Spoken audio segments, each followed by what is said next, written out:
Desde la Cámara de la Propiedad Urbana de León, en colaboración con la Nueva Crónica de León, en esta ocasión para tratar de clarificar tanto el plazo de duración de los arrendamientos de vivienda como la duración de las prórrogas en su caso, habida cuenta de la confusión a la que puede haber lugar a consecuencia de la coexistencia actualmente de distintos regímenes jurídicos dependiendo de la fecha del contrato inicial y dado que la Ley de Arrendamientos Urbanos dispone que al contrato prorrogado le seguirá siendo de aplicación el régimen legal y convencional, es decir, el pactado en el contrato, al que estuviera sometido, es decir, el vigente al tiempo de la celebración del contrato, lo que ciertamente genera alguna confusión entre los arrendadores y los arrendatarios, pues conforme se deduce de no pocas consultas en el Servicio Jurídico de la Cámara. Decir que inicialmente, como decíamos, existen actualmente 5 escenarios posibles dependiendo de la fecha de realización del contrato de arrendamiento. Un primer escenario es los contratos celebrados después de la última reforma de la Ley de Arrendamientos de 6 de marzo del 19. Otro segundo escenario sería los contratos realizados después de la reforma de marzo del 2013 y hasta la última del 2019. En tercer lugar estarían los contratos suscritos al amparo de la Ley de Arrendamientos Urbanos 29/94, que entró en vigor desde enero del 95. En cuarto lugar, los arrendamientos suscritos al amparo del Real Decreto Ley de 2 de abril de 1985 y finalmente, y en quinto lugar, los contratos que aún subsisten suscritos al amparo del texto refundido de la Ley del 64. Si bien vamos a analizarlos por orden cronológico inverso, es decir, vamos a avanzar desde los más recientes a los más antiguos. Y en primer lugar debemos destacar que la ley, al menos en cuanto a los arrendamientos de vivienda, es imperativa, es decir, obligatoria. Y aun cuando se diga que las partes pueden pactar el plazo que libremente convengan, a renglón seguido establece unas limitaciones temporales. Así pues, el primer grupo de contratos, los realizados tras la reforma de 6 de marzo del 19 y los que se siguen haciendo actualmente. Pues la ley contempla un plazo mínimo de 5 años si el arrendador es persona física o de 7 años si el arrendador es persona jurídica. Luego, una primera prórroga de hasta 3 años y sucesivas con carácter anual.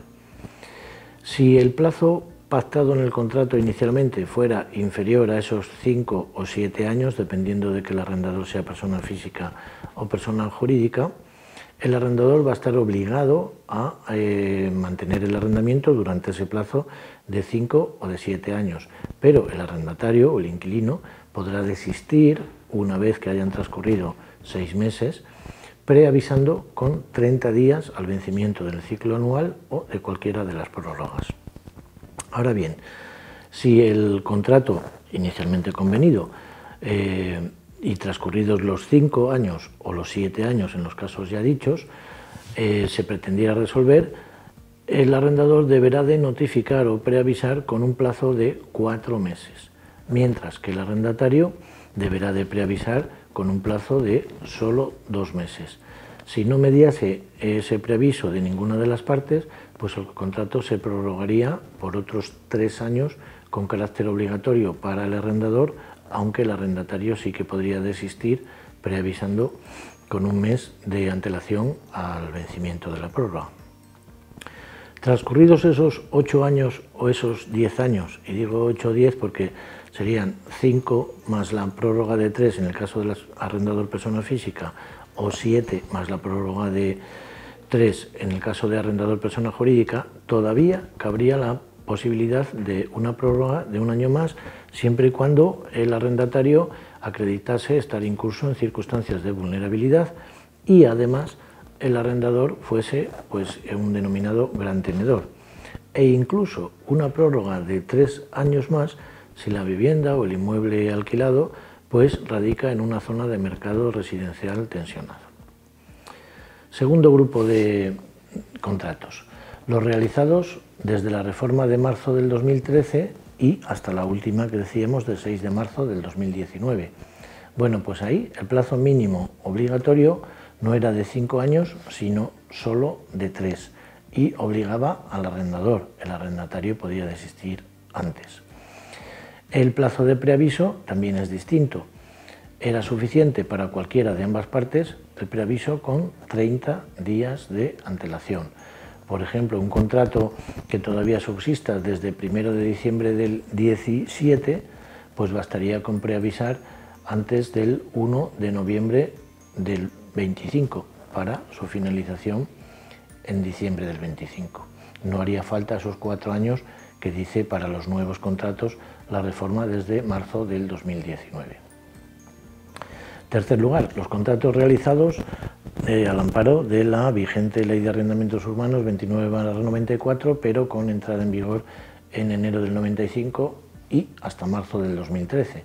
Pues esos contratos también tenían un plazo mínimo inicial y obligatorio para el arrendador de 5 años, ya fuera persona física o persona jurídica, y también una primera prórroga de hasta 3 años y prórrogas sucesivas de año en año.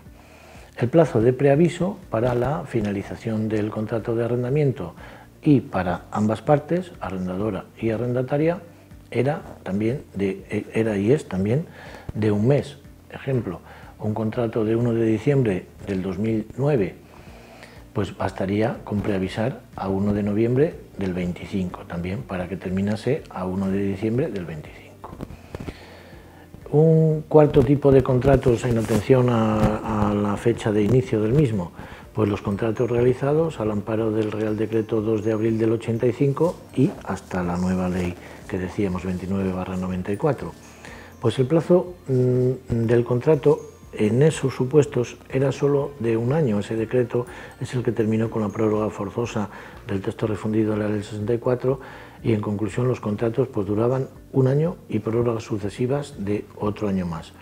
No se establece un plazo de preaviso determinado para notificar la resolución, simplemente se remite al Código Civil estableciendo que si el arrendatario permaneciera 15 días en la vivienda arrendada una vez transcurrido el vencimiento, pues se entendería prorrogado anualmente, con lo cual, pues requiriendo previamente, pues estaría resuelto el contrato.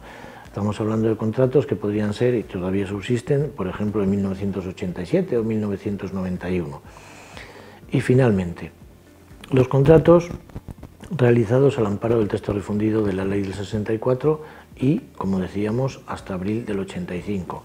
Pues estos son de duración indefinida, es decir, de por vida de la parte arrendataria o del inquilino, y en consecuencia pues no procedía la extinción o la finalización del arrendamiento por expiración de plazo contractual. Obvio, eran indefinidos.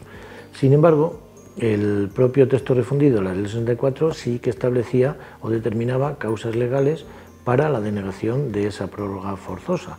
Por ejemplo, pues que el arrendatario no utilizara la vivienda como residencia permanente habitual durante 6 meses en el curso de un año. Otro supuesto, pues la necesidad del arrendador de la vivienda para sí o para sus descendientes, dice la ley. En descendientes se incluye tanto hijos como nietos. O también en otro supuesto, que el inquilino tuviera vivienda en propiedad en el mismo término municipal. Bueno, pues en esos supuestos podía resolverse el contrato, pero no tanto por expiración de plazo y sí por las causas legales de denegación de prórroga.